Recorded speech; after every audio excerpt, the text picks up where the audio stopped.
It's your boy Lucrecio coming back at you with another video. All right, today we got none other than the man, the myth, the legend, Louie Tee, joining us on the broadcast today. What's going on, Louie Tee?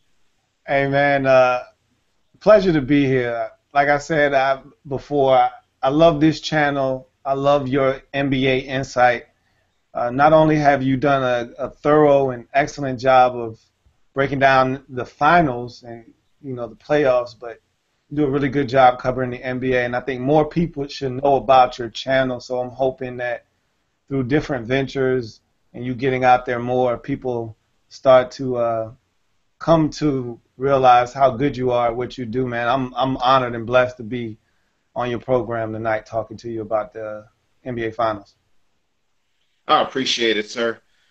And everybody already knows about all the work you put in with the NFL, the extensive draft coverage, the breakdowns of each team.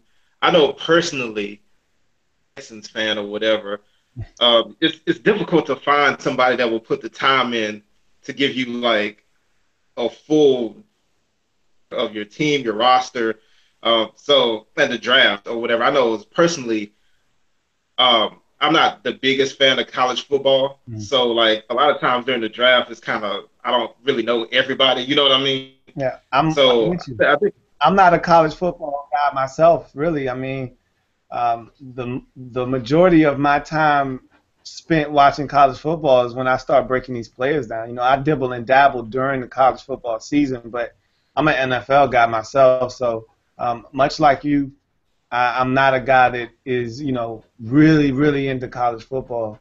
So, I learn about the players basically at the same time you do. oh wow. Yeah.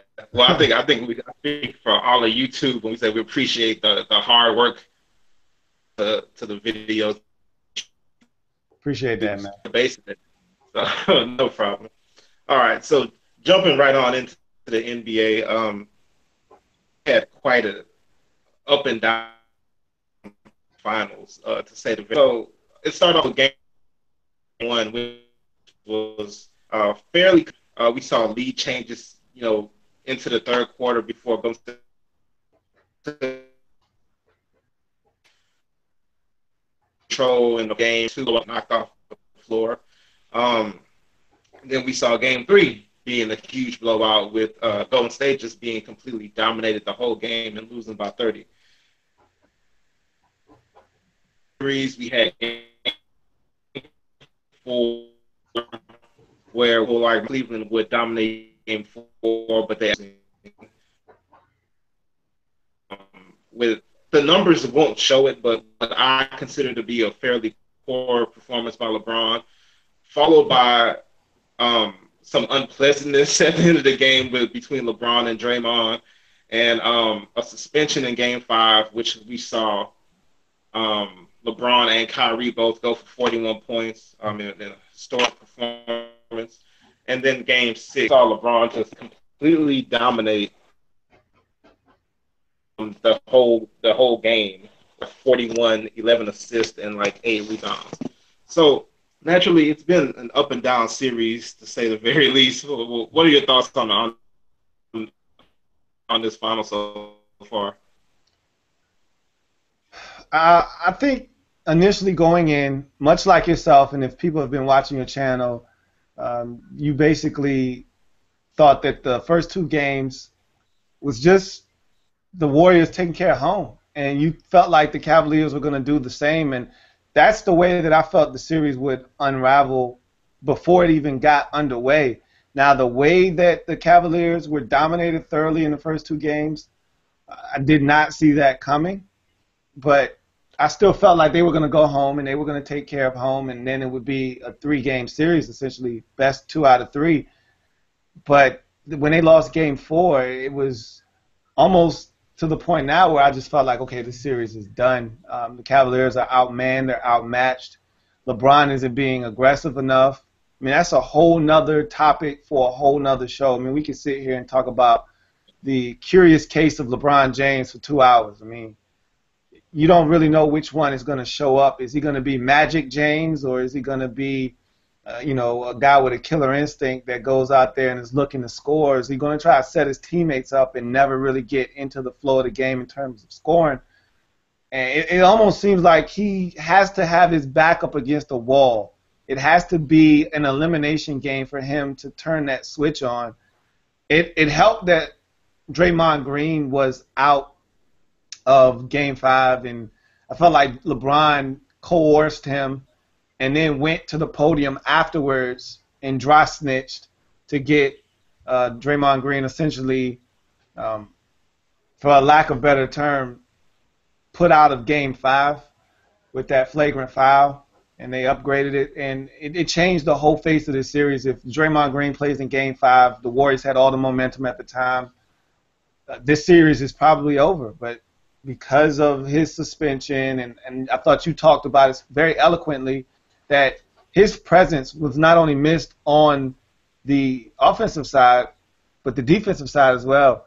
And I think we all assumed that it would be more so defensively than offensively, but he's a huge part, and I think I underestimated just how big a part of the offense he was, because I didn't expect them to struggle offensively. I thought his presence would be felt or missed on the defensive side of the basketball more so than the offensive side. And to see how stagnant they were offensively, they were missing that last playmaker, that guy that they had to respect when Clay and Curry are running off all of these different screens and looking to get open. That one guy that you have to respect, that you can't sag off of or can deliver a pass to another guy cutting backdoor because you're so worried about Curry coming around his screen, and all of a sudden the guy that's supposed to be setting the screen is slipping, and he's going straight to the cup on a rim run, and Draymond is a guy that can see that and deliver a great pass. You're just not getting that when he's not there. So I just thought the offense was stagnant, the defense was stagnant, and the Cavaliers took advantage of it. And like you said, they played a game for the ages, did Kyrie Irving and LeBron James, and what that did was it built LeBron James's confidence to where it is now. And he was struggling in the first 4 games, and I don't think his stat line actually told the story. I felt like he was really struggling. He didn't want to shoot the jumper. They were giving him the jumper. They're going under screens. They were giving him open looks, and they were daring him to shoot. And he didn't have the confidence to knock the shots down. He didn't even have the confidence to take the shots. Yeah. So he came a long way, and I think what ended up happening was that he got some confidence in that game. Draymond Green didn't play in Game 5, and it snowballed into Game 6, and now the series has taken a turn for the worse for the Warriors because now there's no Andrew Bogut. Now Andre Iguodala is dealing with the back issues, and Harrison Barnes can't hit a barn. I mean, this guy, they're treating Harrison Barnes like the Warriors treated Andre Robertson in the last series. And that's shoot the basketball. We invite you to shoot. We're not even going to come out there. As a matter of fact, we're going to double off of you. Knock yourself out. That's the craziest thing because Harrison Barnes, I think his career from his rookie season, it was ascending, right? So it was ascending onto about his third season. When they got Iguodala or whatever, and they put him in the starting lineup and tried to bring Harrison Barnes off the bench, that was the start of the decline of his career. Because I remember, I think it was his first playoff series. He was stepping up in all the big games, taking the big shots and things of that nature. So to see him now and to see him struggle, the only good game he had was actually like Game 3. I think he had 17 points where he made some open shots. But since then, it's insane to me because he's a pretty good shooter. I think he shoots close to 40% or something like that from the three-point line. Right now. His confidence is shot right now. There was a play in the fourth quarter of Game 6 where I want to say Steph Curry drove to the basket. It might have been Klay Thompson. Drove to the basket and kicked it out to a wide-open Harrison Barnes, who elected to then kick it to Leandro Barbosa in the corner, who was being tightly guarded. And it was an open shot. And Yeah. Harrison Barnes that's confident shoots that ball. And Yeah. that got me to thinking, is he really a shooter? Because one thing about a true shooter, they never stop shooting.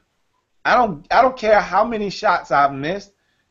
Klay Thompson could be one of 18. If he gets a look, he's shooting the basketball. Stephen Curry Basically. 0 of 20. If he gets a look, he's shooting the basketball. That jersey that you have hanging up behind you, that guy, Reggie Miller, could be 0 of 30. He gets an open Yeah. look, he's shooting the basketball. And so I thought Harrison Barnes was a shooter. I thought he was a guy that would never lose confidence in his shot. He's absolutely lost all confidence in his shot. And my thing is, I don't even get why. Like, okay, so let's go back to the first two games or whatever. Well, game one mainly. I thought he played pretty well. Like, even not necessarily even offensively or whatever, but the defense he was playing against Kevin Love being an undersized defender, Kevin Love trying to put him in a post or whatever, which is another thing. I think Cleveland threw themselves out of rhythm trying to give Kevin Love all those post looks throughout the game. I mean, usually they usually give him a couple at the beginning of the game to let him work himself into the offense, Yeah. but I feel like they kept going back there, and I think Harrison Barnes did a good job on them like the whole game. So with that being the case, okay, you start the series off with some key defensive plays and stopping premier post player in the NBA being an undersized defender. That's usually a good start to the series. I don't even see why he lost confidence to that extent to where he's passing up open threes and open shots and just bricking everything. Again, I go back to the confidence factor. LeBron James went through the same thing. I thought you made a very valid point on your show when you talked about LeBron shooting well when he was in Miami. I said, I haven't seen LeBron shoot the ball with confidence since that last year in Miami. I don't know what happened when he got back to Cleveland, but it's almost like his jumper deflated or something. He wasn't the same guy aggressively taking and walking into transition threes. He wasn't the same guy willing to pull up from 17 and shoot like he was in Miami. And I didn't know if that guy was ever coming back in terms of shooting, because you can go to the cup as much as you want, but at some point you have to make them respect the outside shot, or else they're just going to give you that shot and they're going to ask you to come to the cup and they're going to pack the paint. And when you come, as we all know, LeBron, much like the guys we've seen in this league who are bigger than everyone else, they don't get calls. So you want to come barrel into the hole like you're Donkey Kong. You're going to get slapped on the wrist and you're going to have a whole bunch of stuff happen. You're not going to make the shot. You're not going to get the call. You got to shoot the outside shot. And I thought you talked about it on your show a couple of days ago where he started to hit the jumper. Then Mo Spates had to extend his defense. He comes up, challenges LeBron, and he blows right by him, dunks it, gets the and one. That's what happens when you start shooting the jumper, making the jumper, and starting to shoot it confidently. So confidence is a big thing. And it's just amazing to see how these world-class athletes, these guys who have been playing this game their entire lives, can lose confidence in something they've been doing practically their entire life. Yeah. And another point on LeBron, like, one thing I never understood about him, the shots he gets, okay, I will never forget, even though this, and I'm a big LeBron fan, and even though this resulted in the championship in 2014 versus the Spurs in games, no, 2013 versus the Spurs in game 7. All right, the game when he had like 37 points or whatever, and they were all jumpers. I hate that game. The reason why I hate that game is because, like, when you watch the highlights or even when you watch the game, it's not a pleasant game. It's not a pleasing game to watch because all you see is like 4 feet of cushion and 3 feet of cushion, and he's like taking the dribble and shooting wide open threes and wide open mid-range shots, and it's weird because they talk about the league possibly being fixed. That's the game to look at because he's like shooting nothing but wide open threes the whole game, and he wins a championship like that. I truly hate that game, but at the same time, I understand why Popovich will play him like that, and I understand why Steve Kerr will play him like that, because, or if he's going to hesitate to shoot it, it's an easy defensive strategy just to keep the defenders down low. Or I notice what they're doing this year; they're just waiting until he makes his definitive move to the basket, then bringing the double team, Right. which makes a lot of sense.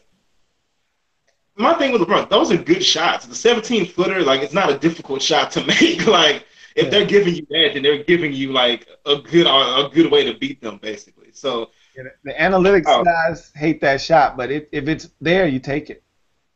and that's another thing. I'm glad you said that. That's another reason why I'm rooting for the Cavs to win the series because I don't love baseball. Okay, I first of know where all, you go with this. I'm I'm a Rockets fan because I'm from that area, right? Yeah. So that type of thinking ruined that team because now I watch the Rockets. The Rockets have a very terrible product on the floor. Like there's no defense. It's just a bunch of bad threes, and I don't particularly care to watch it. Golden State does that too, but Golden State is not really a bad to look at because they play good defense. Mm. They have world class shooters, the best shooters, two of the best shooters. Well, Steph Curry, I would say the best shooter in history. Mm. Klay Thompson, I have to think about it because even though I think he has a very quick release, he's an accurate shooter. Being that he's a second option on offense on the team, I don't know if I could say he's like the best. Especially with this guy Yeah. and Ray Allen and other people who carry teams for years. But be that as it may, two amazing shooters, once in a lifetime shooters, playing that style, it makes more sense than James Harden and his ISO and Right. yeah. So it's funny though because Golden State does use the analytics to. That's basically what they plan their game plan after, in my opinion, or whatever. Yeah. And But if you look how Cleveland is beating them mm, with Kyrie is killing them from mid range. All those shots, most of those shots are mid range jumpers. And then now LeBron scoring 41 on mostly a couple threes mixed in here, and then mostly, he's obviously dropping the basket, but a lot of mid range jumpers. How ironic would that be if the analytics team, Golden State Warriors or whatever, gets defeated by a team doing the exact thing that people are trying to pull the NBA away from? yeah. So Yeah. It I just it's a definite contrast in styles, and I like you. I have my reasons for not wanting the Warriors to win the series, but I'm not really biased. I don't have a dog in the fight necessarily, but I was a huge Scottie Pippen fan growing up. That was my guy, and so of course, naturally, I was a Bulls fan growing up, and I feel like if Golden State wins this championship, everyone will want to, shower them with the title of greatest team ever, being that they beat the Bulls record already of regular season record of 72-10.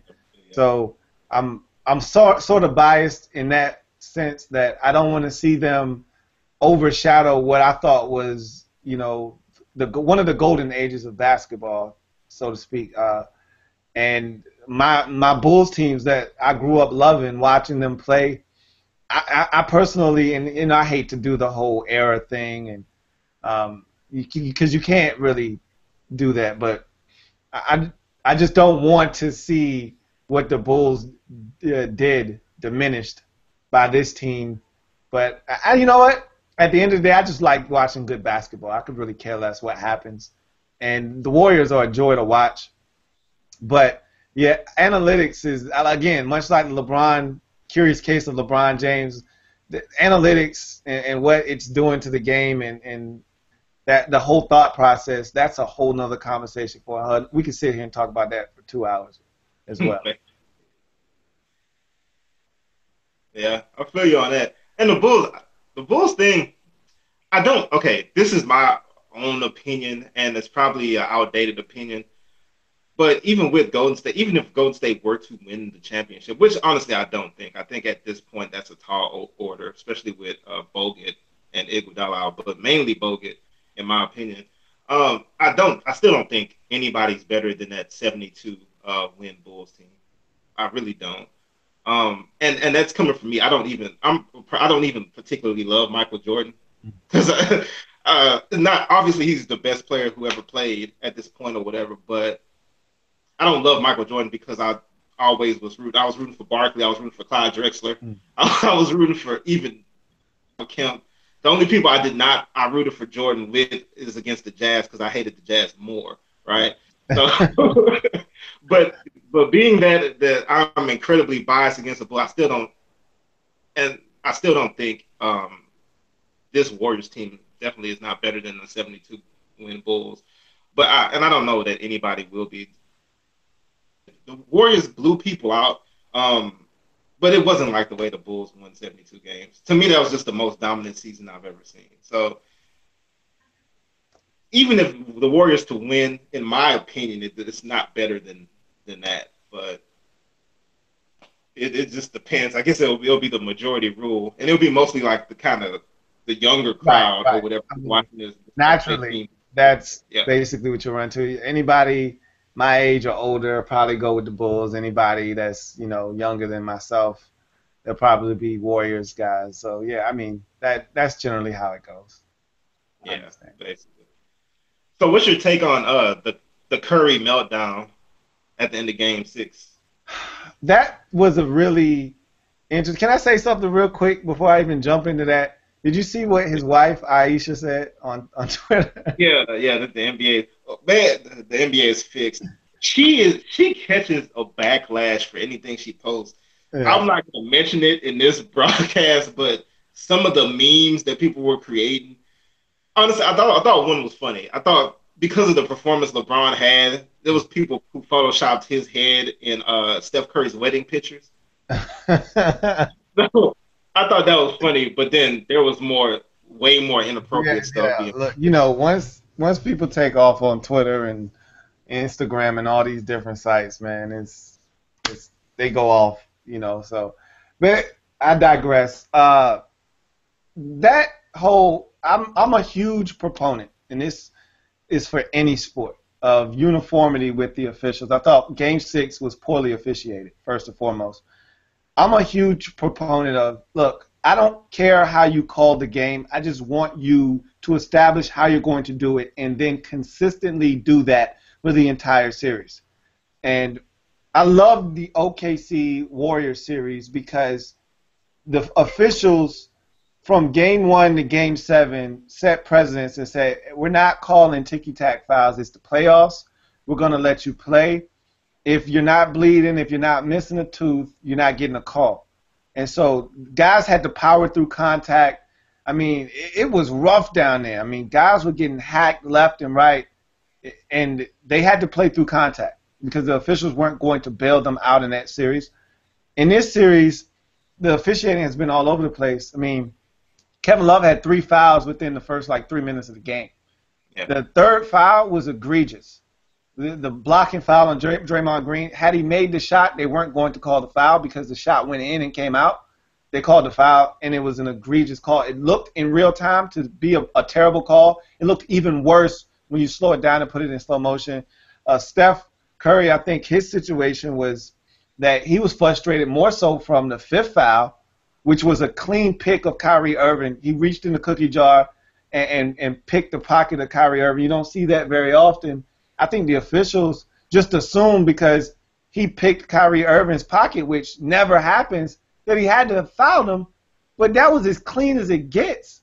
And I think Curry was fuming over that one, and he never really let that one go. And then they, of course, called him for that 6th and final foul, which to me it was really a foul. But you don't really want to call that in that situation. But it was a foul. I wasn't mad at the call. I think he was more upset and frustrated over the one he got to give him his 5th foul, which he should have never gotten. And at the time when he got that foul, they were still in the ball game. That was going to be an easy deuce, and it was going to swing the momentum back in the favor of the Warriors. Maybe they could have went on a run. You never know what would have happened. Instead, you get a foul call, the Cavaliers get the ball back, and they end up scoring on that possession, and then ultimately you get the 6th foul on Curry a couple possessions later. So, real quick, you don't think there was a little bit of contact before the actual whistle? There definitely was contact, but see, he didn't blow the official didn't blow the whistle until he picked his pocket. So Yeah. if you're gonna call the foul, you need to call it when the contact occurs. Don't wait until, and this is what you see with officials, they wait to see what happens before they blow the whistle. Same thing happened with the Kevin Love shot that I referenced earlier the Draymond Green shot that I referenced with Kevin Love picking up the blocking foul. Had Draymond Green put that in the basket, they don't call that foul, but they waited to see if he was going to make the shot. When the shot didn't go down, the official then blew the whistle. The same thing happened with Kyrie Irving there. If Kyrie Irving doesn't get his pocket picked, they don't call a foul there, but because the contact occurred earlier and then he picked his pocket, they said, okay, yeah, it was a foul. So we're going to give Kyrie the call there. If the contact occurred earlier, and then that's what you're blowing the whistle for, blow the whistle then. Don't wait until he picks his pocket and then decide, okay, yeah, it was a foul 10 seconds ago. So Yeah. that was my only problem with that. There was contact there, no doubt about it, but they blew the whistle when he got his pocket picked, not when the contact occurred earlier. Because Steph, for a guy with 5 fouls, Steph was aggressive all game long. He definitely was still All aggressive. game long. He picked up a bunch of fouls just being over-aggressive. Where I'm like, dude, you got 3 fouls. What are you doing? Dude, you got 4 fouls. I kept saying it. Like, dude, don't you understand how many? You could tell he doesn't play with foul trouble very often because Yeah. he had foul trouble all game long. And he was playing like he still had 1 foul. So, that was a situation where he was frustrated. He had every right to be. I thought Steve Kerr in his post-game press conference was spot on. And, of course, he did that just to kind of get the officials' frame of mind right for Game 7. But he basically said, look, this is an MVP. 3 of his fouls were nonsense, and he had every right to be upset. I wasn't mad that he threw his mouthpiece. He should have threw his mouthpiece. I wasn't mad at Steph. I was just surprised to see him act that way. But at the end of the day, the officials were horrible in Game 6. I mean, you go from Game 5, where they essentially let these guys play basketball and didn't call anything, to Game 6, where, I mean, if you breathed on a guy wrong, it was a foul in that game. Yeah, they've been wildly inconsistent. Honestly, I thought the officiating has been bad the whole series. There was one play in Game 4. I just feel like the refs just said, okay, it's the Wild West at one point, and just said, okay, anything goes. Yeah. Because I still remember there was one sequence where Richard Jefferson was in the corner with the basketball, and then Draymond Green fouled him. I think he hit him on the chest or something like that. Then he hit him again, and then like Richard Jefferson is just kind of looking, and then Draymond Green just like rips the ball from him and dribbles down court. I'm just like, that's a foul, man. Like, what's the problem? That's obviously a foul. And that's the problem, is that the players don't know what to expect. They don't know what's a foul, what's not a foul. And that's why you have to set a precedence in the series, in Game 1, establish what is a foul and what isn't a foul, and then move on from there. You can't jump from game to game. Now, correct me if I'm wrong, because, again, this is where your expertise is necessary. Do they change the crews every game, or is the same crew doing every single game? I thought it was supposed to be the same crew for the final series. Yeah, I think for the series it's the same crew. So there's no excuses for why one game there's a heavy emphasis on contact and calling fouls, and then the next game you're letting guys essentially assault one another. Basically, I just don't get that. Yeah, and that's just a weird situation when it comes to the refs. Like, I've been complaining about, and I'm not usually somebody who, because I feel like when it comes to reffing, it evens out. So if you get a couple plays, a couple bad calls or whatever, I feel like it'll even out throughout the game. I feel like there'll be bad calls on both sides. Right. But like, even though there's been bad calls on both sides, it's just been bad. Like, so it's just like, okay, bad call. What are you doing? You know what I mean? So, and I never that's always a negative thing when you're watching basketball and you have to even worry about the refs. You know what I mean? Where you're like, oh, that's not a foul or that's a foul, because it becomes like a part of the game, whereas they're not really supposed to. They're supposed to be kind of like invisible. You know what I mean? Yeah. The game's supposed to flow and they're supposed to do their jobs, but you're not supposed to feel like they're like tilting the game one way or the other. Right. So, all right. So moving on from that, what do you think about the new LeBron that we're seeing in these playoffs? So we saw the Draymond Green situation. We even saw that same game when on the sidelines when he kind of went at Curry, and I still wonder what he said to Steph Curry. And then even worse, in the game 6 that we just saw when he blocked Curry's shot under the She basket, was talking to him. Yeah. and he let him have it that time. Yeah. Like, he really let him have it. Yeah. And we've never seen this from LeBron. LeBron James usually kind of, you know, above it all. That's usually like the kind of attitude he has. Like, okay, people jaw at him, and he's just like, whatever, I'm above it all. I'm not gonna get suspended. I'm not gonna really engage you in that. And part of that, I've always thought is because he felt like, okay, they're not on my level. Why would I get myself suspended for that or whatever? But this time, I think he's a little bit irked by Steph Curry's hype this season, or something. That's the only thing I could think of. But he really let Curry have it after he blocked that shot. Yeah, he's definitely irked by Curry winning the MVP for the second year in a row. You can definitely tell that's something that is a sore issue for LeBron James. When he talked about it earlier in the season, you could tell he wasn't a huge fan of Curry winning it again. But bottom line is LeBron James realized, and I think, and again, I hate the fact that it always comes down to elimination games for him to play with this aggression that we know he can play with. I mean, we saw it in Game 6 in, I want to say it was the 2013 playoffs against the Celtics. Oh, okay, yeah. We saw it then, and we knew he could do it. So you saw that killer instinct. You saw a guy that could be aggressive. I think he put up like 40, 45, 15, and like 7 in that game or whatever. I mean, he went off against the Celtics, and they ultimately won Game 6 and Game 7 and won the finals that year. You know he can do that. But it always seems like it takes an elimination game to bring that out of him.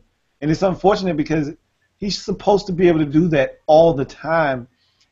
And when I look at LeBron James and what he's doing right now, I think he realized that his legacy was taking a hit. Like, as we were speaking at that moment, the minute him and Draymond Green had that altercation, and it looked like LeBron was about to be tossed from the playoffs, and this wasn't going to be a competitive series. They were down 3-1. He just gets into it with Draymond. Everybody was calling him the B word. It was really bad. And I think he sensed that if I don't do something, if I don't come out and play aggressively, if I don't go out and get 40 tonight, if I don't go out and will my team to a victory, which I felt like Kyrie Irving had a lot to say in that matter, but I felt like LeBron was aggressive from the start in that basketball game. And you could tell that he realized my legacy is on the line here. And not that he's not a great player and this, that, and third. He's going to be one of the greatest players to ever play the game when it's all said and done. You look at his numbers, and it's ridiculous. When it's all said and done, this guy's going to be probably statistically the greatest player ever when it's all said and done. But from a legacy standpoint, from a finals standpoint, from being aggressive, your team is down 3-1, and you're not going out with a bang, that was going to resonate. And he understood that he had to come out and play his best brand of basketball in order, even if they lost Game 5.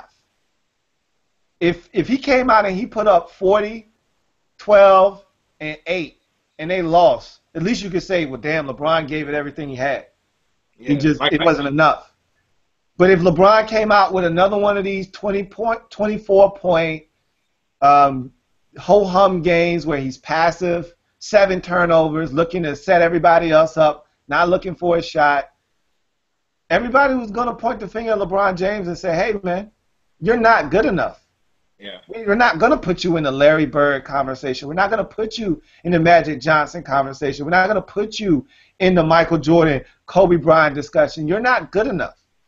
So I think he realized, I got to do something. I got to do it right now. And he's been playing with that sense of urgency.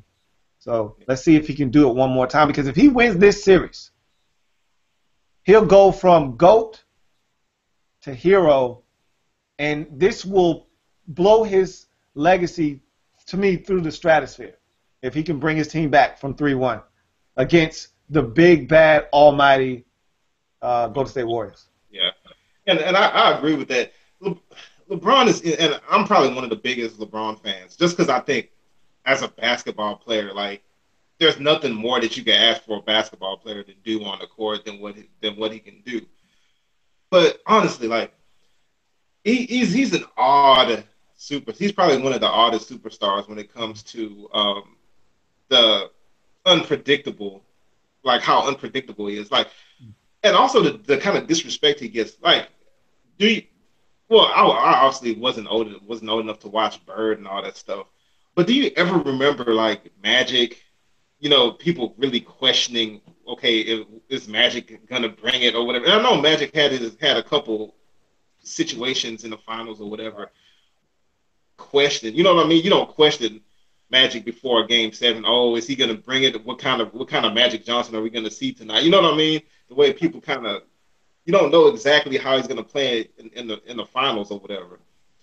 And also like the disrespect, like the way people talk about LeBron, I can't imagine Magic Johnson or Michael Jordan or somebody like that being disrespected in a way that LeBron is disrespected. Like it's to me, it's just weird.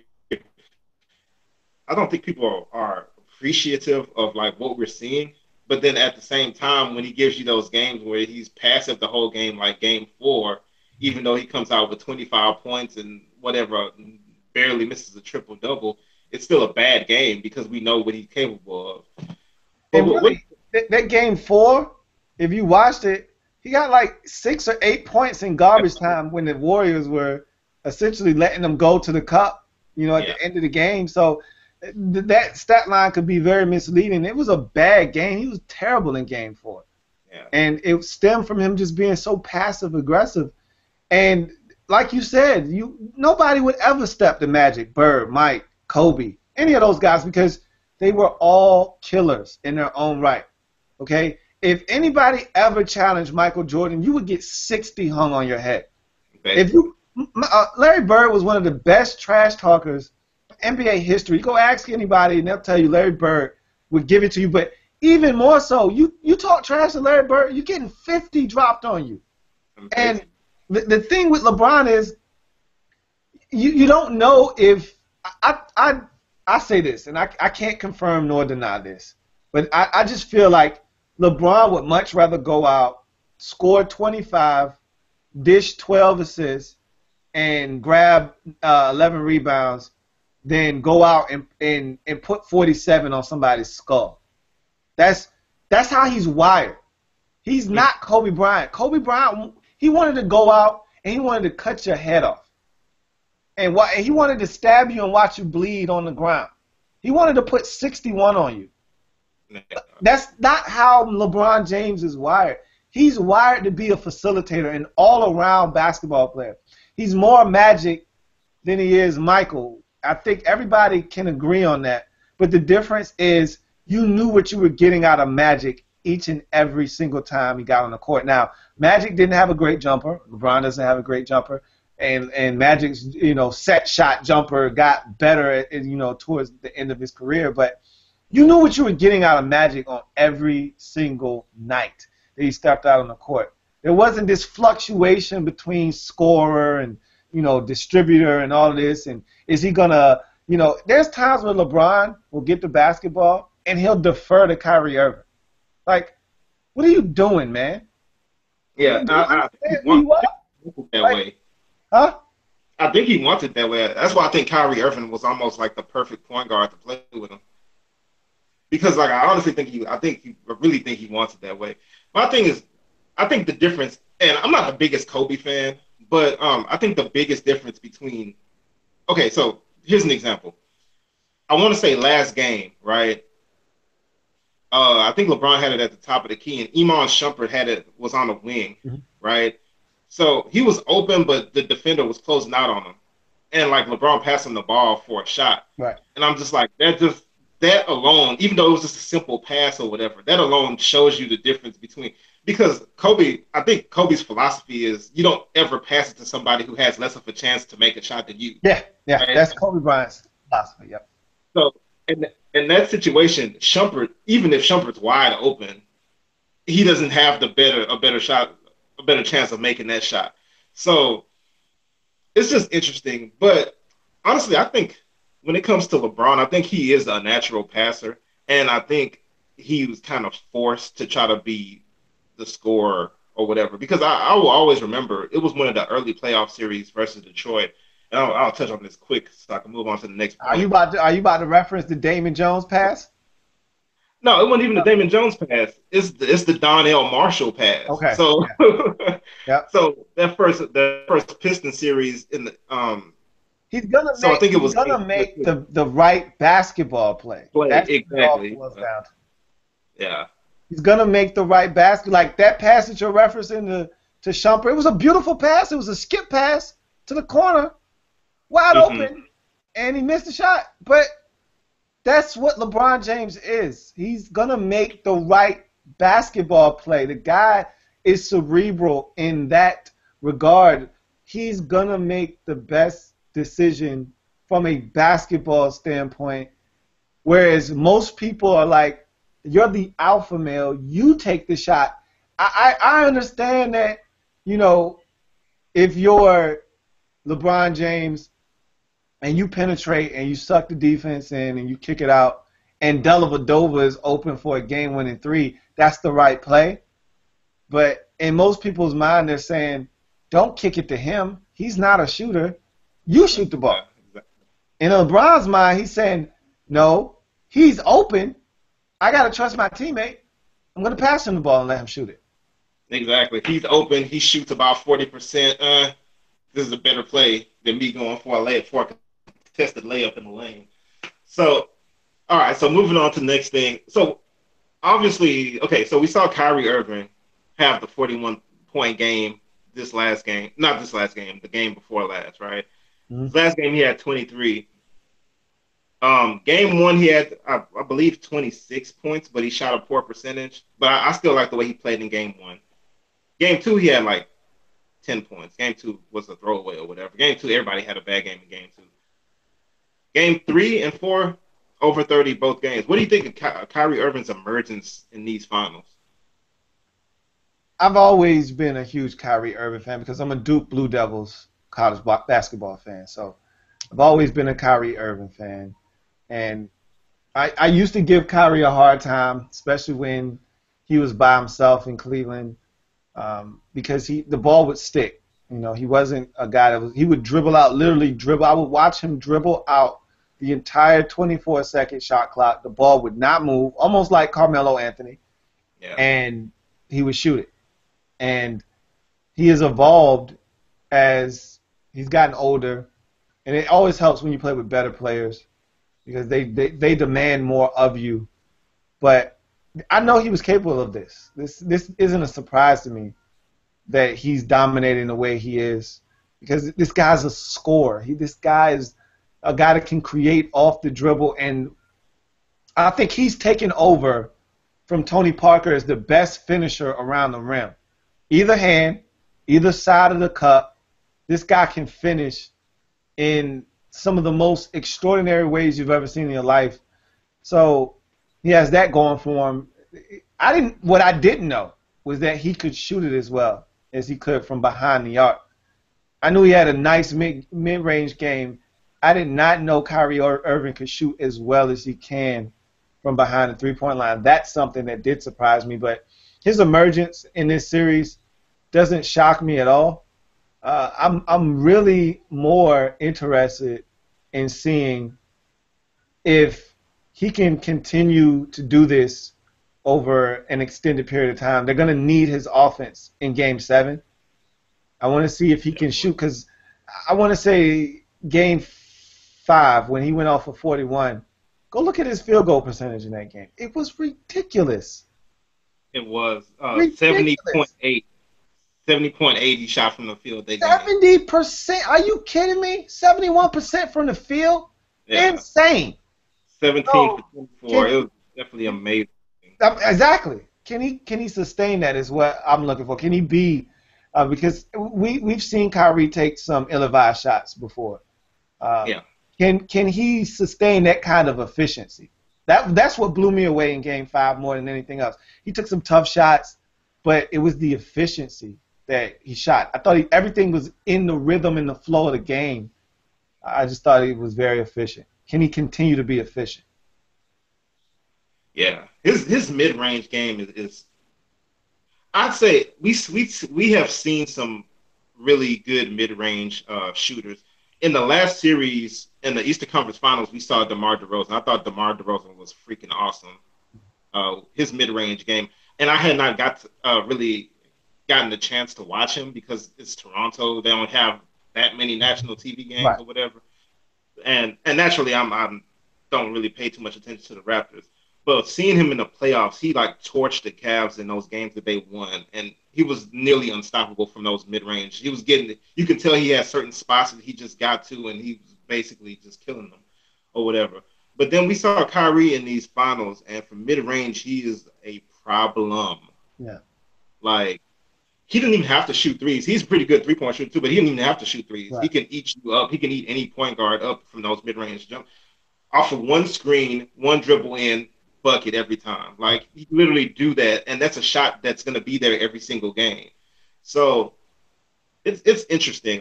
He's definitely going to be something. Um, so uh, that I noticed people were trying to use to compare this series to, like saying, okay, like kind of like the prep school, not the prep school, the rich kids, right? So Mhm. Steph Curry being like the son of an athlete, Kurt Clay Thompson, son of an athlete. No, and they kind of do seem they have that kind of vibe, like oh they're the heights high or something Yeah. like this, Yeah. some Yeah. Yeah. rich I high can school. see that. And they were comparing the Cavs to like a inner city school or whatever. But I take it one step further. I don't even think I definitely agree with comparing the Golden State Warriors to like a one of those rich neighborhood schools or whatever. But I think the inner city, the rough neighborhood kids, I think that's OKC. I Yeah. think that was that series. Right. Kevin I Durant, would especially agree. Russell Westbrook. Russell Westbrook, even though the way he dresses is very odd or Yeah. whatever, Russell Yeah. Westbrook is a mean, tough guy. You know what I mean? So Yeah. he just He's a seems like competitor. that would be the perfect setting. But I think these Cavs, I don't even see them as the inner city school. I see these Cavs as freaking Oak Hill Academy or something like that. One of those big time prep schools Mm. from all over the city, all over the state, the move, the best basketball players. Because Kyrie, well, LeBron's naturally like that anyway, but Kyrie is just everything about him is prep school. Just the way he plays, I think Kyrie's is an awesome, definitely an awesome player. But what do you think about that narrative? How do you think that fits? I definitely see how you could look at the Warriors and feel like they've got a sense of entitlement. Um, I think that's how they carry themselves. Really, I mean, um, that to me, the Cavaliers. I don't know if I buy the inner city thing either. I think they're not as rough and tough. I feel like you said, OKC would probably fit that a little bit more so than them. But I definitely see that with the Warriors. I think that sometimes can throw you off with them. And I think a lot of times that's why people think that not just because he looks like he's 12, but that's why they think Steph Curry is soft. Steph Curry is not soft. I keep trying to tell people this. Like everybody just seems to think that oh yeah, Steph Curry's soft and this that and that. Like Steph Curry, and I think him throwing his mouthpiece was a little bit of that as well. Like it was pent up frustration from the way that the game went and the way it was officiated, but it was also like he's been going at it with LeBron in this series, you know. Yeah, And I think he wants people to know, look, man, y'all not gonna keep trying me, man. You know, like that whole ordeal with LeBron in Game 4 when the whole Draymond thing happened. Remember, you know, he got into it with LeBron for a second there, and it's funny because Curry will give you that, and I think Kobe said it best. You know, they're you know Clay and Steph, they're very unassuming, and they give you that smile and that smirk, and they kind of disarm you with that. But Kobe said deep down inside, those guys are cold-blooded killers, man. And he's absolutely right. I mean, these dudes will will take your heart out of your chest and step on it. Like, these dudes are killers, and so while they may be entitled and they play and they act like they have a sense of entitlement, these guys on the court are no joke. You know what I mean? So while there may be a narrative there, I don't give that much credence or merit at all. Like, those dudes, say what you want about Golden State, those dudes ball, man. They play D, they shoot, they do it all. You know, say what you want about them, but they go out and they ball. You don't get 73 wins in the regular season and are on the verge of back-to-back championships if you're not out there putting in work. Yeah, definitely. So, okay, for Game 7 of the NBA Finals, what do you see? What do you think the keys are for Golden State and the Cavaliers to win the Game 7? For the Cavaliers, they need to just continue to do what they've done in the last two games. I think the key for them is LeBron has to continue to be aggressive. If LeBron is the LeBron we've seen the last two games, that has come out, that has been assertive, that's been willing to take and make jumpers, that has been going to the cup relentlessly, taking advantage of matchups, when he gets Steph Curry in a post, backing him down and forcing a double team or backing him down and getting a 6-foot shot off the glass. You know, you've got to take advantage of opportunities to put the ball in the basket. The opportunities to pass to teammates will come just with his aggressiveness. He doesn't need to come out and try to get guys involved early. Get yours early if you're LeBron James. Go out, have 12 points in the first quarter. Set the tone. You're on the road now. You know those guys off the bench and those supporting players aren't going to play as pivotal a role as they would at home. You can't look for J.R. Smith to hit 6 threes in this game. You got to go out and get 36 points and snag 14 rebounds and also drop 9 dimes. If you're LeBron James, you have to be aggressive like you were the last two games. He's going to need help. He's going to need Kyrie to come with this A game as well. But I think when it's all said and done, the Warriors are home. I think they're hungry. I think Steph Curry is pissed. I think he's going to come out and he's going to be aggressive. Klay Thompson, to me, even when he's not having a great game, is still shooting the ball well. I mean, he shot the ball extremely well in Game 6, and there was a moment there where I'm like, oh, hell, here we go again. Like, I've said that to myself at least twice in this series, where Klay has went off in a little stretch, had a little pocket. He had a 10-0 run, a personal 10-0 run to cut the lead from 19-9 at the end of the third quarter when I thought LeBron James had some terrible possessions where he literally was dribbling out of the clock. But I think Klay is going to be aggressive. I think he's going to come to play. I think Draymond Green is going to have a much better game at home versus on the road. They're going to be tough. I don't know what you're going to get out of Andre Iguodala, but I think Steve Kerr is going to realize that Leandro Barbosa has probably been the most consistent bench player this entire series, and I think he's going to play a lot more in this game. I expect Leandro Barbosa to see upwards of 20 minutes in this game because he's always open. Have you noticed that all the shots he's been taking are open shots? Yeah, because he's a guy that you're not really worried about when he comes in the game because you got Steph Curry out there, you got Klay Thompson out there. You got Andre Iguodala, who has been really good for them. Now that he's not healthy, I don't know how effective he's going to be. But I thought the Cavaliers did a terrible job of worrying about Andre Iguodala, who was not looking to shoot because he was too banged up. Yeah. And they're running to him and leaving Leandro Barbosa wide open, and he's knocking down shots. I mean, I think Leandro Barbosa might have had 17 in Game 1, and he might have missed one shot. And then he didn't play at all in, like, Game 3. I think Steve Kerr is going to realize, and I think you might see more Mo Spates in this game, because I'm not a big James Michael McAdoo fan. I think he's going to realize in blowouts and in the game situations sometimes you uncover and unearth gems. And I thought that at the end of the game, Mo Spates came in and hit 2 threes, and I think he might have showed Steve Kerr once again why he might need some more minutes. It would not shock me if Steve Kerr kind of tightened up, even though he's going to have to play some guys that he may not want to play. You may see Brandon Rush or somebody like that because of the Andre Iguodala situation, because Bogut is banged up. But I think he's going to tighten that bench a little bit. You're not going to see Clark and all of those guys getting in the game. I think you're going to see Leandro Barbosa. You're going to see Mo Spates.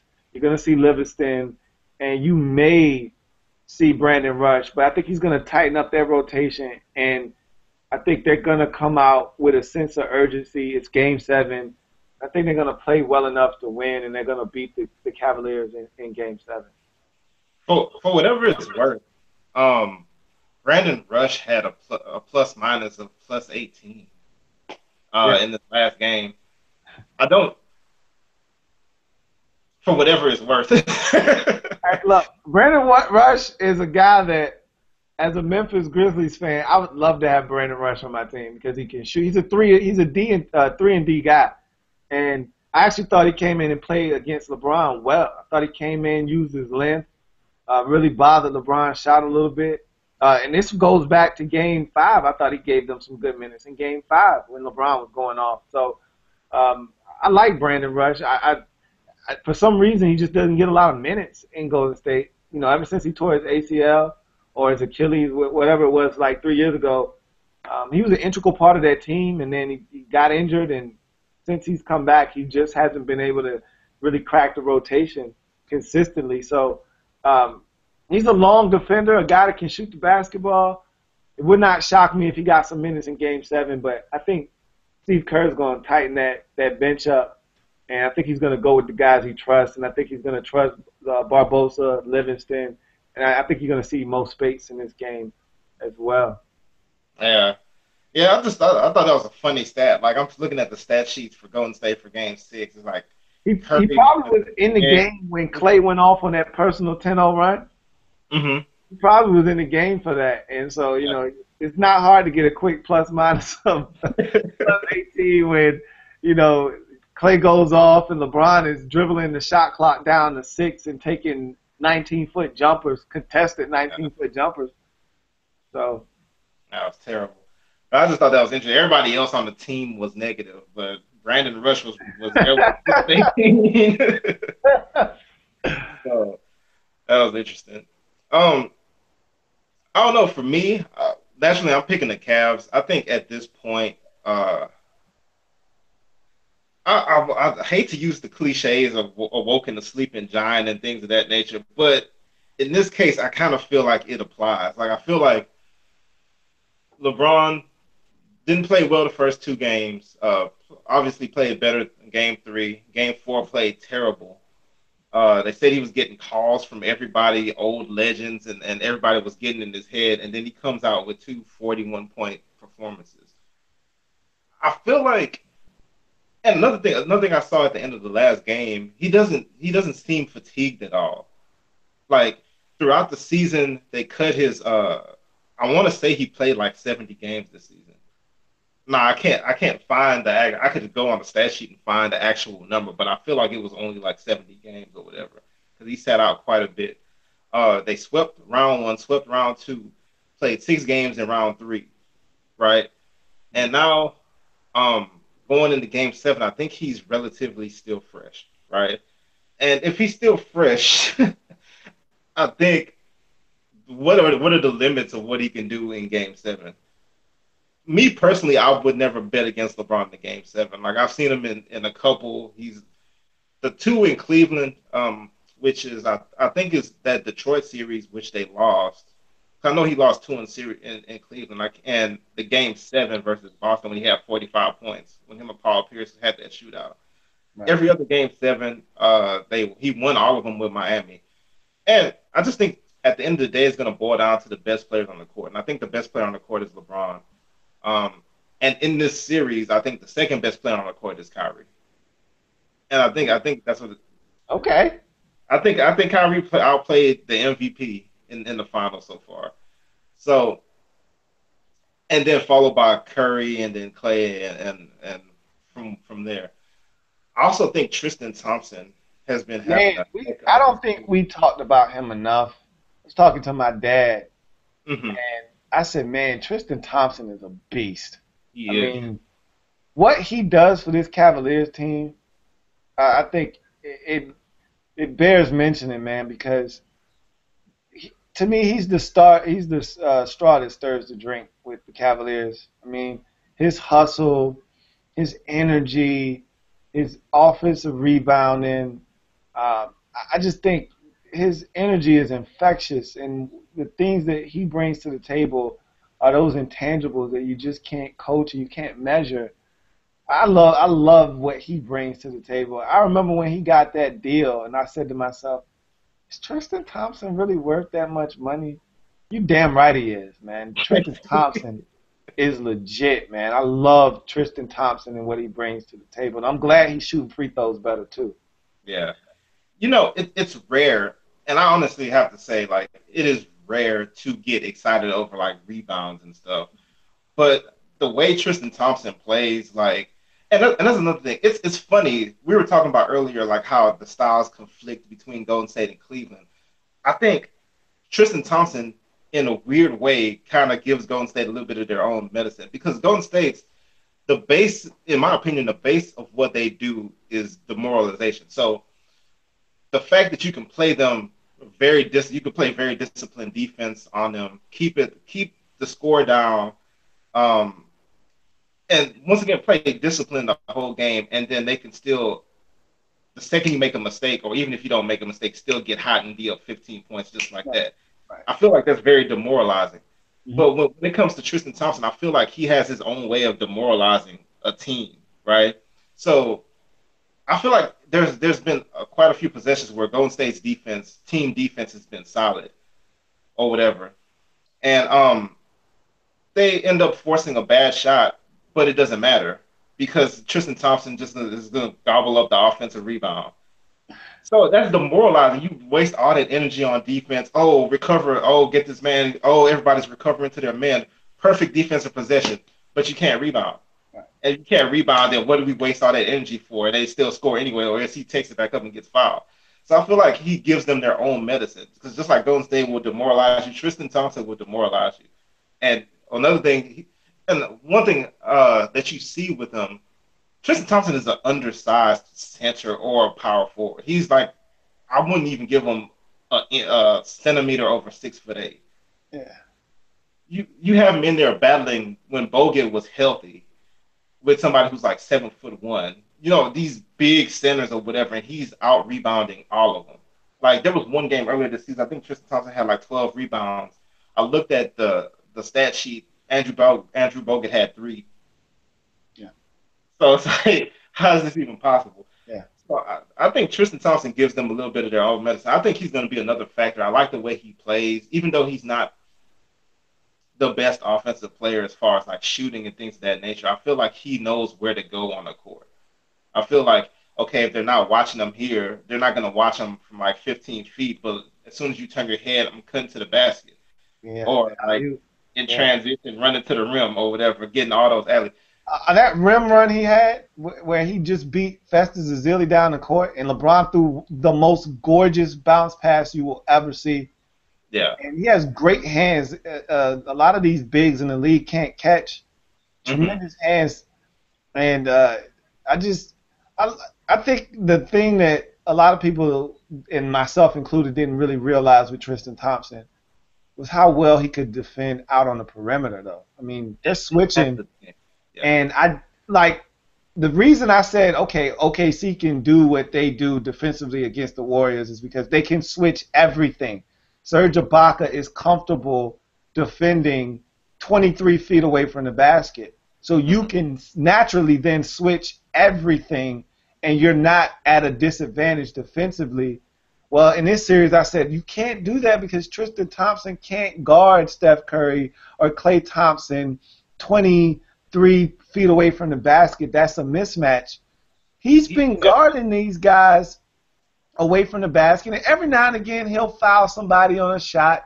But Tristan Thompson is staying in front of these guys and making them work, and I didn't expect him to be able to do that. I think he's actually better at it than Serge Ibaka was last series. I agree. I think he's gotten better. I thought he was okay, kind of porous in the first two games, and I think he's gotten dramatically better since game two, to the point now where they trust him out there on an Exactly. island against Steph Curry, one on one, and they'll let the chips fall where they may. And I think that's a testament to what he's done throughout this series, man. Tristan Thompson is invaluable to this Cavaliers basketball team. Exactly. And another thing with that, the fact that now with Bo get hurt, Golden State is going to try to run to the death lineup or whatever. It's ineffective against a big like Tristan Thompson because first of all he can guard Draymond. It's not a mismatch. He's going to keep Draymond off the boards. You can't get a mismatch. You can't get a proper mismatch because he can move his feet quick enough to stay with Curry at least for enough time to to prevent Curry from getting off a shot. I think that is a huge deal in this series. I think between and I think they're the big three. Tristan Thompson, LeBron, and Kyrie Irving. I think that's the real big three of this Yeah. team. I saw Um, a tweet that said the real big three, you know, and it was those three at the podium at the end of the game. uh, he's almost like the opposite of what Kevin Love is. Because while Kevin Love is, even though not necessarily in this series, but how he's supposed to be like this great offensive player, but he can't like move laterally on defense or whatever. Yeah, Tristan Kevin Love Thompson. is so bad defensively. It's not even funny, man. Like there was a play in the last game where I forget who had the basketball, but they set a screen, and it's simple. It was simple basketball. Like, dude, what are you doing? Switch. And he's kind of in no man's land, and I don't know who it was, but they ended up taking it right to the basket. I'm like, what are you doing, man? Like, Kevin Love is just so bad defensively, you know. And the one thing that you said, okay, well, at least he's gonna rebound. He's not even doing that well anymore, you know. And Like, that's the point I don't really get because I don't understand why he's not getting any rebounds. Like whenever I look at the stats, I'm like, you have what 4 rebounds? Like what's going on? Like even if you're not scoring or even if you can't play defense, I figured he could at least it's get. mental with him, man. It's all confidence. Like, that's why they used to. You talked about this. Them trying to set him up in the game early. Kevin Love is a guy that needs confidence early in basketball games to get him going. I think that's why he was so good in that Hawks series. That's why he was so good in that Toronto series at points and stretches of that series because he would get going in the game early, Mhm. especially in that Atlanta series when they swept the Hawks. He was getting off early in that series, and because he was able to get into a rhythm early, you could count on him. When he is engaged, and I say the same thing about J.R. Smith, when you get these guys who are offensive minded, you get them in the game and involved early, it trickles down to their defensive effort because defense and rebounding are all about effort. Yeah, It's all about want to. You know, it doesn't take skill to rebound. It doesn't take skill to play defense. It just takes effort. If you want to, you can. Now, of course, there are defensive limitations. Kevin Love just doesn't move well laterally. I understand that. But, I mean, it's a simple pick and roll. All he had to do was step up. And he just kind of nonchalantly just is just floating and hovering around the paint, never steps up, gives an easy lane to drive, and I can't remember who it was that took it and just went and laid it up, and I'm like, I think it might have been Draymond. I'm like, what are you doing, man? Step yeah, up. Like this isn't even about communication. This is simple basketball 101, and he's just not a good defender at all. And it's for me with him right now, it's all mental. Like it just right now mentally, he isn't where he needs to be to help this team and be productive at all. yeah, yeah. I agree, and you can tell because like how much better do they play with Richard Jefferson, a 35-year-old veteran on the floor, and honestly, even with at his advanced age, Richard Jefferson is having a heck of a series. Yes, he is. Like he's been playing awesome. The numbers won't necessarily show up, but and it's funny because okay, are you on Snapchat? No. No, I'm not on Snapchat. Okay, I don't really mess with Snapchat that much, but I mess with it a little bit, right? So I follow Richard Jefferson on there. Richard Jefferson, and it's funny because you see two completely different people. on Snapchat, his voice is all soft and he's all joking around and he's like, oh, everything's wonderful or whatever. And to see the same guy on the court chewing everybody out, Yeah, possession after possession on defense. Anytime you have a missed assignment or right. anything, he's coming right to you to chew you out. I'm like, I wonder how that sounds because on Snapchat he talks completely. Voice is so soft spoken. I think because he's a veteran and he's been there, done that, and he's the elder statesman of the team. Mhm. Um, I think that they respect him enough so that he can do that. He can get in guys' face and let them know, hey, look, you got to switch, you got to communicate, you can't give that up. You got to go. I remember I want to say it was J.R. Smith who didn't run out to a shooter, and Yeah, it was an open look, and he came down the court on the next dead ball, and he laid into J.R. Smith. It was like, look, man, you got to close out on him. If yeah, he runs by you, we got your back, but you cannot let them get open looks. So I really like the leadership that he brings to this basketball team as well, and I yeah. don't think the numbers tell the story of the impact that he's had on this series. And then there was also another play. I want to say Steph Curry was like shooting a three, and he was trying to recover on him because there was too much space or whatever. So he was trying to recover, and he ended up getting Steph Curry on a hand.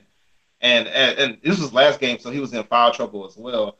And I remember Kyrie Irving like running up to him, and I really don't believe. I mean, it could have been, but I really don't believe they cared about Steph Curry getting the three free throws because they were already up by a pretty good amount or whatever. Kyrie Irving was so mad that he got that third foul because he knew they needed him in the game. Right. So it's interesting because he's like a 35-year-old and the alternative is Kevin Love, your other star, right? Like you mad at Richard Jefferson because he fouled somebody and now he has to go sit Now you out. got to go to the bench, and you got to bring the guy that you should want in the game back into the game. Yeah. That's They crazy. actually had to sneak Dante Jones in there at that point. They were in such foul trouble Yeah. that they had to bring Dante Jones, and he actually gave them a little spark off the bench. He was awesome off the bench. He came in, the Warriors completely disrespected him, didn't even look in his direction. They just Right. let him stay in the corner. He cut right to the basket, got Got a bucket, and then did a good job boxing out Draymond Green. yeah. Got Got him him a another foul. foul. Yep. He did a good job. So that's one of your Duke Yeah, I'm one of those dookies, man, in there getting it done, man. Look, Tyronn Lue pressing the right buttons, man. I thought that was a really good. So he even came with Mo Williams. We saw more Mo than uh, Dellavedova last game. So I mean, Tyronn Lue right now pressing all the right buttons. So I expect Steve Kerr to come with his A game in Game 7 now. I really yeah. do. I think between LeBron, Kyrie, and Tristan Thompson, I think those are going to be the keys. If Tristan, but this is one thing. This is one criticism I do have of Tristan Thompson. Um, and this is weird because honestly, role players play well at home. Everybody knows that. But when it comes to something like rebounding, I feel like that should travel. Mm. But if you notice, Tristan Thompson hasn't been seeing the same rebounding numbers on the road. Like he's getting what 15, 12 or whatever at home, but on the road is not as. So I don't get it. What's the difference? You know what I mean? Like how is your rebounding game not traveling? It depends because on at home, I think the type of shots that LeBron and Kyrie are getting um, are higher quality shots, if that makes any sense. So you can tell how the ball, if you're a great rebounder like Tristan Thompson is, you can tell how the ball is going to carry him off the rim and put yourself in a position to go get it. Whereas when they're in Golden State, LeBron is shooting air balls, man. Like air balls and bricks off the back. I mean, it's hard to go chase something down where you don't even know where it's going. So there's been some shots where you're like, whoa, like what am I supposed to do with that? The crowd gets involved. And we know Golden State, it doesn't take much, man. You miss a couple shots, leave a couple possessions open. They go down, hit a couple of shots. The next thing you know, you're up one, and now you're down nine. You know, Yeah. it doesn't take much with those guys. So, and I think rebounding can be affected by that, man. Golden State start hitting some shots. they start running a little bit. Tristan Thompson isn't in position. Kyrie might try to come down and answer a Steph Curry three with a shot of his own quick. Tristan isn't in position. You don't get the rebound. Golden State is pushing. Now all of a sudden the ball is moving. It's hot potato. Somebody ends up with an open look. It's another three. Crowd is going nuts. You come down. You try to slow it down. Tristan goes to set a pick. Next thing you know, a shot gets fired, whether it's J.R. Smith or whoever. He's not under the basket. Another rebound by Golden State. Back up the court they go. Frenetic pace. Another open shot for Klay Thompson. Boom. You're down 8 now instead of up 1. Timeout. And you're like, damn, what just happened? Yeah. So it's different when you're on the road because it doesn't take much. It does not take much, especially with this Golden State team. Yeah. I literally watched a 19-point lead with Steph Curry on the bench disintegrate to 9 in a matter of like a minute and 30 seconds. My dad said he thought they were going to lose at that point. I was like, I never thought they weren't going to win. I never thought Golden State was going to win that game. I never thought Cleveland was going to blow the lead. But I'm like, you guys are making this so much harder than it has to be. What are you doing? Yeah, basically. And a lot of that was LeBron at the end of that third quarter. I don't know. Absolutely. Was that the prevent defense that he was trying to do in the third quarter? I don't get it. Like, why are you burning the clock? Like, I don't know what that was about. He literally was dribbling out the shot clock and then taking fadeaways and contested 19-foot jumpers. I'm like, what are you doing, man? And when LeBron is going to pull up, like at the end of quarters and when he's got the ball and he sits there and he's dribbling or he's just standing there, I'm like, if you're a defender, you should know. I know what's coming. He's going to shoot the three. He's going to shoot an 18-foot jumper. He's not trying to get to the cup at that point. And you could see that coming at the end of that quarter. I thought he was tired, actually. I thought that's what that was all about. Like, I'm tired. I don't really have a lot of juice. I don't feel like doing a lot. If I could get one of these jumpers to go down, man, that'd be great. Yeah, I thought that was weird because he had Festus Ezeli on him, and he was doing that. Yeah, he just, I don't know if he had the energy to really try to go to the cup. I think that was just like a bailout. Like, hopefully one of these, and he actually did hit one of those. Like, he's leaning on a guy. It was a poor possession. Like, literally, I think Jeff Van Gundy even said the same. Like, that was bad offense. Yeah. But he made the shot, so you're like, okay. But literally, he dribbled the shot clock down to 6. Picked his dribble up, which is a no-no, looked around, there was nobody open, there's like 2 seconds left now, he literally leans into the defender and then just throws it up, and it went in. I'm like, it's your night when you can do that. Basically. Yeah. So, as far as keys or whatever, I think it's important for Cleveland to get a good start in Oakland. I noticed this trend in the series. All the games they won are games where they pressed them at the very beginning of the game. Like game 3, that's what they did. They came out, pressed them hard, and the Golden State never recovered. They did the same thing last game, game 6. They pressed them hard as soon as the game started, and Golden State never recovered. So I think they have to do that, even though it's obviously easier to do that at home. They have to be able to do that in Oakland. They did that in game 5 too. Did they?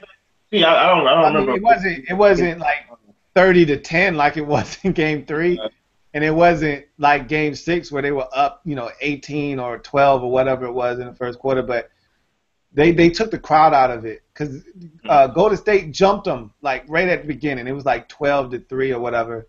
Tyronn Lue calls a timeout, and they chipped away at the lead, and then you looked up and LeBron had like 16 points in the first quarter or whatever it was, and I thought they had a great response. Like, you can't let Golden State, be up by 8 or 9 at the end of the first quarter. They did a really good job in game 5. I think they were only down by 3 at the end of the first quarter, and it was tied at 61 at halftime. Like, that was the best half of basketball we've seen in that entire series. I even tweeted you that was the way the game should have been played. Like, that's what we were expecting. That was some great basketball. Answers on both sides of the court. Golden State goes down, they hit a shot. LeBron comes down, he hits a shot. Golden State answers, then Kyrie comes and answers. It was just really good basketball, the way that it was meant to be played. And Yeah. so if you're Cleveland, that's what you're looking to do because I don't think you're going to blow these guys. I don't think you're going to jump them in the first quarter like you did in game 3 or game 6. I think you need to just stay close, keep them within striking distance, keep them within arm's reach, give yourself a chance. See, and I think that's where we differ. I feel like they have to really press them at the beginning of that game because I feel like you have to make Golden State play from behind. Because I think that takes some of the juice out of them. Because I think there's two keys to Golden State. If you can't get a lead on them, I just feel like you just have to be resilient. This is what I thought OKC was the best at. And Cleveland's been doing a good job at it too. It's just not getting demoralized. Like, don't say that they're going to get hot. They're going to make three threes all of a sudden, just like that. You can't answer them ever. Like, if you ever try to answer them, that's death immediately. You're digging yourself a hole. Yep. Basically, and that's the thing I kind of get scared with Kyrie because Kyrie kind of feels like Right. He's the one guy on the court that feels like, okay, y'all want to play it like that? All right, let's go. and And it's dangerous. yeah, oh man, you're playing with fire when you do that. I mean, you talked about that in your show where you're like, yo, you don't get into a shooting contest with the Warriors. You're not gonna win. Don't do that. I feel like anytime Curry hits one of those shots or Klay Thompson hit one of those shots early in the shot clock, 24 feet or whatever, you when you get the ball back, it's going to the basket for a foul. Like, the thing you need to try to do is get to the line after they hit one of those shots or whatever. It cuts the tempo, it slows it down, and you get your 2 points back basically. But anytime you come down, if you take a bad shot, they're coming back down. They're gonna hit another three. Right. Take a bad shot, like then you're wasting timeouts. It's just like it's like quicksand basically. Yeah, So, exactly. And I'm gonna tell you right now, that foul thing not happening in Game 7. you don't think so? Nah, nah. You get the Man, rest of the just like the OKC series, I think that was like 80 something to 90 something. Like that was a low scoring game. This is gonna be a low scoring game. Don't look for foul. This is gonna be a physical ball game, and I think Golden State is gonna have the advantage because they're at home. I think that's gonna count for at least a good 4 to 5 points in this game. This home court advantage, and I think the fact that um, they're gonna be a little bit more physical in this game.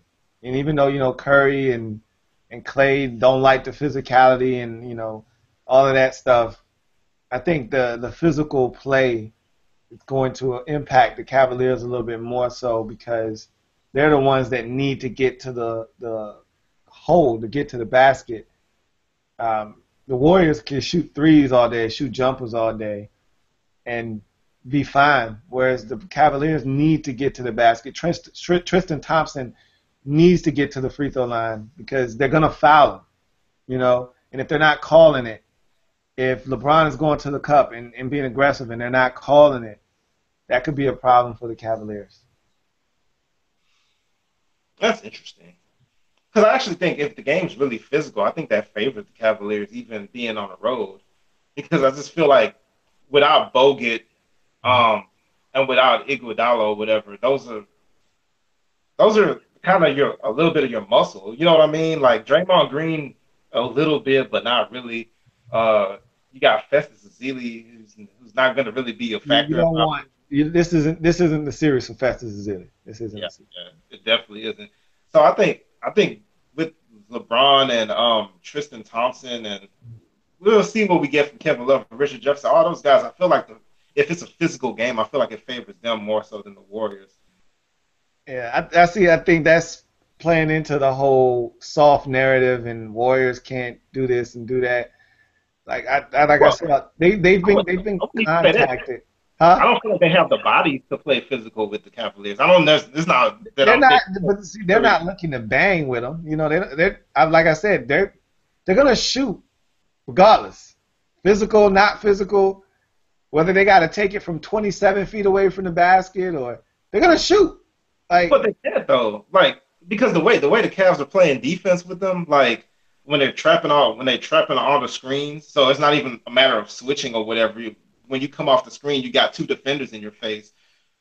Um, Curry and Klay Thompson aren't going to get the shots. So if they're not getting the shots, I guess This is be the happy. thing. The Cavaliers won a trap, and they were able to do that effectively because of Andre Iguodala's injury and him being on the floor allowed them to trap because you swing the basketball. If Iguodala is healthy, you're going to end up with somebody getting an open look, whether it's Barnes, Iguodala, um, Draymond Green, Curry, or, of course, Clay.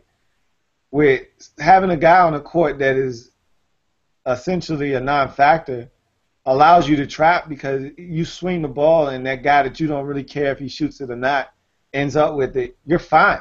You know, Yeah, as a Memphis Grizzlies fan, I can attest to this. It doesn't really matter, what you do offensively if you're playing 4-on-5 basketball. yeah, So yeah. From what's his name? The great defender. What's his name? What's his name? Tony Allen, Tony Allen. Yeah. yeah, they What just they call it? The nobody Godfather, the nobody ground. plays defense on them. They just Huh? let them. I said no one plays defense on them. They just let them shoot. Like, hey, go Yeah. ahead, knock yourself out. We're gonna sag off of you, and we're gonna double off of you. And if you feeling froggy leap, man, go ahead, take it. I think this series is gonna come for the Cavs. I think it's gonna come down to getting a good start on the Warriors and trusting the mid-range shots. I think the mid-range game from Curry and LeBron are gonna make a big difference. I do. I agree with you. I think it's going to be a physical game, but I think that does favor the Cavs. I don't see. I don't. I really don't see it favoring the Warriors all that much. Um. I think it's gonna be a physical game, and I Mhm. think that the whistles that do happen are gonna favor the Warriors. Okay, I see what you mean. We'll see. I Yeah, see. should I be definitely pretty see what interesting, you man. I can't mean. wait. Yeah, yeah. What's your score? Um, Warriors win the game 93-86. I have the Cavs winning 100-88, Wow, 12? 12 points. Wow, that's a lot of points for game seven. Yeah, 12 points? Wow. And the Cavaliers don't even shoot free throws that well at the end. Yikes. Okay. That's ballsy, man. That's ballsy. That's why you the go-to guy, man. but we'll see. I definitely think it'll be a good game though. I'm curious to see what LeBron does. Always great in the game seven. That's my key. You asked me my keys to the game, and my key for the Cavaliers is LeBron has to come out and be aggressive. He has to look for his shot at the beginning of the game. He has to look to score first and then facilitate afterwards. If it's the other way around, the Cavaliers don't stand a chance. Yeah, yeah, definitely. Yeah, if LeBron comes out passive or anything but what we saw the last two games, then yeah, it's series over. Well, series over anyway, but it's Golden State popping champagne, Yeah. which would be bad. Bad for LeBron taking another loss, especially to this team. Yeah, But exactly. yeah. All right. Well, that's our video. Once again, I want to thank you for gracing my channel with your presence. Man. Hopefully, we could do a review after the series, see which one of us was closer to the truth. Hey man, it was a pleasure, being on your show, and I really appreciate the opportunity. Being a football guy, I see a lot of stuff, and I said, man, it'd be nice to talk to somebody about it, and I think this is a great platform to do it. So I really appreciate you having me on. It's been a pleasure. Definitely, I appreciate you for coming on the show, man.